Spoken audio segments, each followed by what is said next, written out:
అట్లాగే పోసాని మురళీకృష్ణ గారు ఏమైంది రాజా అంటుంటే అదే అయింది రాజా.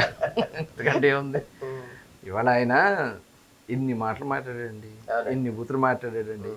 ఏ బిడ్డను తిరిగితే ఎవరు ఊరుకుంటారు? ఇప్పుడు రాజకీయాల్లో ఉన్నాం కాబట్టి మనం సమాజం కోసం మనం ఉంటున్నాం, కానీ వాళ్ళ భాష వాళ్ళు మాట్లాడే మాట ఇంకెవరన్నా ఊరుకుంటారండి?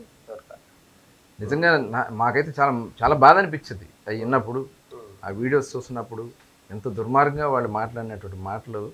ఇవాళ వాళ్ళ ఇంట్లో నేను గతంలో కూడా చాలాసార్లు చెప్పాం, మీ ఇంట్లో మీ ఇంట్లో ఉన్నటువంటి ఆడపిల్లలతో కూర్చుని మీరు మాట్లాడిన భాష చూడండి అని చెప్పించి కొట్టేవాళ్ళు వాళ్ళ ఇళ్లలో.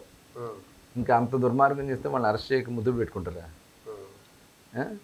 అట్లాగే ఆయన చూసాడు జిప్పు తీసి చూపించినాడు. ఆయన అంతర్యుద్ధం ప్రారంభమైంది ఆంధ్రప్రదేశ్లో అంటున్నారు. మరి అంతర్యుద్ధమే ఉంది, ఆయన యుద్ధమే. ఇప్పుడు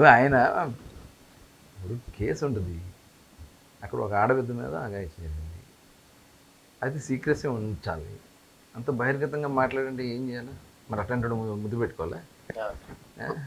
కాబట్టి చట్టం ప్రకారం పనులు చేసుకుంటూ వెళ్తా ఉంటే ఇలాంటి సంఘ విద్రోహ శక్తులు వీళ్ళంతా, ఇలాంటిది ఇంకా ఎప్పుడు రాకూడదు భవిష్యత్తులో. ఎప్పుడు కూడా ఏ తల్లికి, ఏ చెల్లికి, ఏ ఆడబిడ్డకి రాష్ట్రంలో అవమానం జరగకూడదు అనేది మా కూటమి ప్రభుత్వం యొక్క లక్ష్యం.